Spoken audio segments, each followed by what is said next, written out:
बिस्मिल्लाहिर्रहमानिर्रहीम। ये इस वीडियो का पहला हिस्सा है। आगे और भी इसी कलाम के हवाले से बताएंगे कि इस कलाम से क्या क्या बनता है, क्योंकि ये नहायत सख्त और जलाली किस्म का सीना बसीना अमल है और इसको हमेशा जायज़ जगह पर ही इस्तेमाल करें, नाजायज़ बिल्कुल भी मत करें।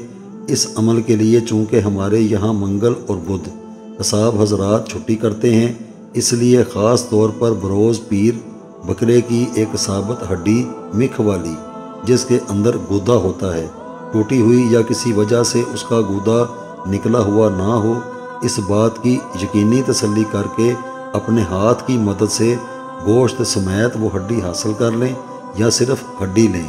अब इसको फ्रिज वगैरह में रख दें। अब एक ऐसा दरख्त तलाश करें जो बिल्कुल वीरान और उजड़ा हुआ हो, यानी उस पर किसी किस्म का कोई फूल या फल कुछ भी ना हो। अगर बबूल का कांटेदार दरख्त मिल जाए तो बहुत ही बेहतर है। अब एक ऐसी जगह का गंदा और एक जगह रुका हुआ पानी, उसको भी एक मिट्टी के प्याले में जो आसानी से आ सके उसको लें।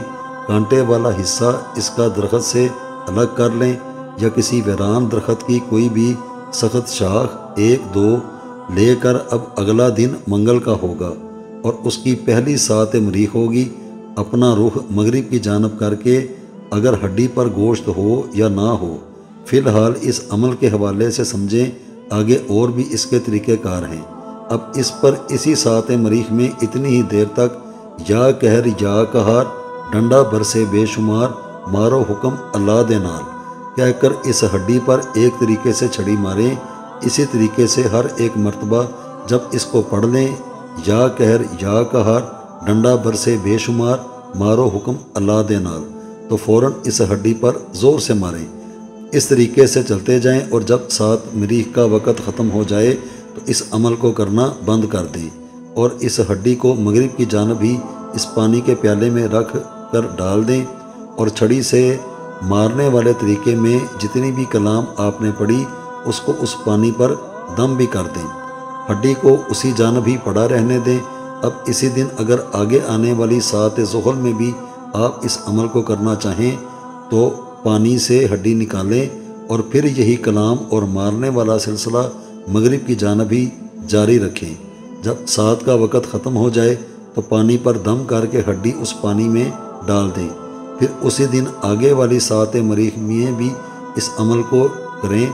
गर्ज के अपनी मर्ज़ी से जैसे आप करना चाहें ये सात का वक़्त आता जाएगा और इस बात का ख़ास ख्याल रखें कि कोई आपके इस अमल को ख़राब ना करे।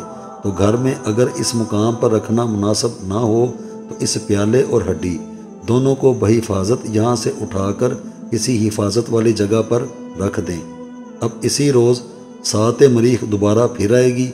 इसमें भी इसी तरीके से या कहर या कहार डंडा भर से बेशुमार मारो हुक्म अल्लाह दे नाल, इसी तरह चलते जाना है। 3 या 7 दिनों तक इस अमल को किया जा सकता है। इसके बाद 5 शॉपिंग बैग लेकर सबसे पहले एक तरीक़ेकार के साथ प्याला और हड्डी उसको शॉपिंग बैग में रखकर गिरा लगाकर बंद कर दें। फिर दूसरे शॉपिंग बैग में, फिर तीसरे में।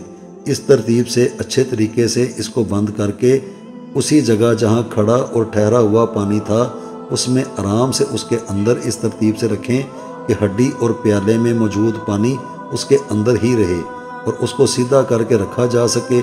इस अमल से जिस दुश्मन के लिए इस अमल को किया जा रहा है उसके दिन ब दिन हालात ख़राब होना शुरू हो जाते हैं और अपनी ज़िंदगी से जो किसी दुश्मन जादूगर फ़र्द के बद असरात सवार हुए हों वो भी सारे निकल जाते हैं, क्योंकि वक़्त के साथ साथ जो भी उस हड्डी या हड्डी पर लगे गोश्त और जो ताकतवर किस्म की कलाम पड़ी है उसके यही असरात बनकर उस फ़र्द पर जाते हैं जिस मकसद के लिए इसको किया जाता है। सात मरीख और सात ज़ुहल इन दोनों को दुरुस्त तरीके से देखने के लिए अपने एंड्रॉयड मोबाइल में गूगल प्ले स्टोर से चागोडिया हिसाब कैलकुलेटर इंस्टॉल करें और इसकी लोकेशन को ऑन कर दें। ये आपको इन्हीं दिनों की हकम सात मरीख के लिए मार्स और ज़ुहल के लिए सैटर्न बताएगा। यही वक्त हैं जिसको सात का इल्म कहते हैं, यानी इस सितारे का अपना वक़्त ऊपर आसमान पर और उसके मस्बत या मनफी असरात ہمارے اوپر اس دنیا میں آتے ہیں، یعنی اس وقت آپ جس جگہ اور مقام پر موجود ہیں یا ان ستارگان کی گردش کا وقت چل رہا ہے۔ دیگر اسی عمل کے حوالے سے مزید معلومات کے لیے اس کا ہدیہ کر دیا جائے۔ فن عملیات کے اس معیار کو دیکھ کر پرانی سے پرانی اور نئی سے نئی کتب، اور جب سے یوٹیوب پر اس فن کو بگاڑ کر پیش کیا جاتا رہا ہے، اس فن کا ایک بھی جزو کہیں کسی کو ملے تو وہ ہمیں ضرور کمنٹ باکس میں حوالہ ضرور دے۔